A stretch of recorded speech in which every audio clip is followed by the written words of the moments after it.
Hey there, welcome back to How to Medicate, and as the title and the thumbnail already suggested, this video will cover all the ins and outs of methylphenidate, also called Concerta or Ritalin. This video will cover dosages, side effects, safety and all that good stuff, so make sure to watch the whole video so you don't miss any important information.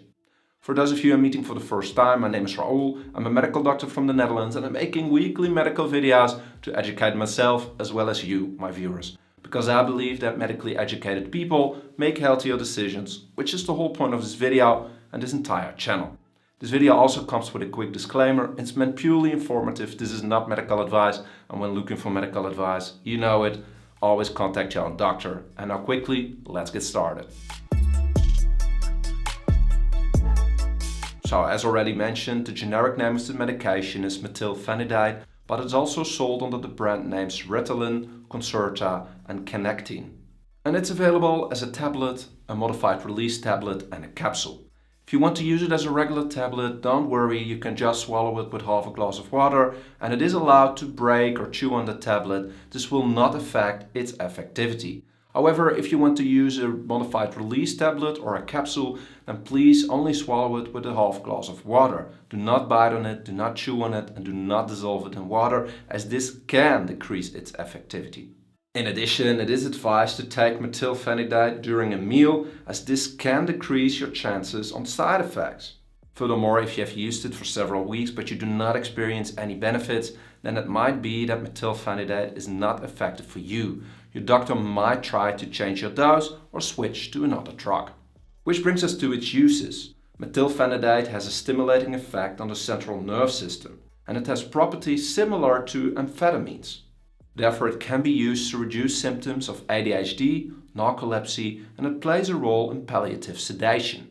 Which then brings us to the correct dosages to use. And here I want to mention that I can only provide you with some guidelines. Your specific dose will depend on your specific indication of use, the side effects you might experience, the severity of your symptoms, and the brand of methylphenidate you might be using. Therefore, always use the prescribed amount and frequency your doctor gave you. However, when treating ADHD symptoms with regular tablets in children older than 6 years or in adults, a usual starting dose would be 5 mg 2 times a day. If necessary, this then can be slowly increased up to a maximum dose of 60 mg per day. And here it is important to note that the dosage for a modified release tablets or capsules is different.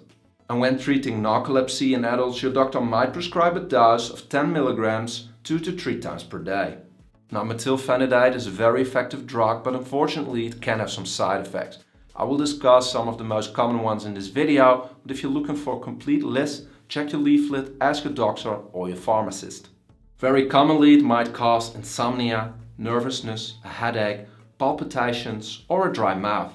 Commonly it can cause an upper respiratory tract infection, shortness of breath, weight loss, agitation, a depression, a decreased libido, high blood pressure, itching or fatigue. Uncommonly, it can cause a hypersensitivity reaction, dry eyes, chest pain, muscle twitching and muscle tension. And rarely it can lead to mania, libido disorders, disorientation, chest pain and menstrual disorders. Which brings us to the safety of use. And here it is important to mention that if you do experience dizziness, drowsiness or any of these kind of side effects, then please do not drive, as this can be dangerous. Secondly, it is also dangerous to combine methylphenidate with alcohol, as this can increase its side effects.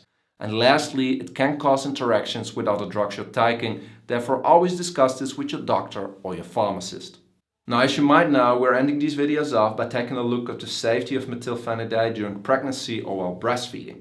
Unfortunately, its effects during pregnancy and breastfeeding are not studied properly. Therefore, it could be dangerous in both cases, although there are some exceptions. Therefore, always discuss this with your personal doctor. Now, I hope you know now how to use methylphenidate, but if you have any questions, let me know in the comment section and I will do my best to answer each and every one of them.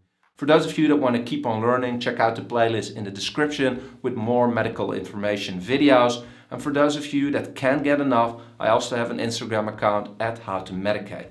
Thank you all for watching. If you did learn something, please leave a like. This will help out the channel tremendously and consider subscribing.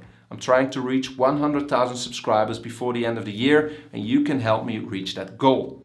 Lastly, great thanks to my Patreon supporters. Thank you, Sebastian, who's an Investor supporter. And for those of you that want to support the channel, consider becoming a Patreon supporter as well. The link is in the video description. Thank you all, and I will see you next week with a new video. Bye bye.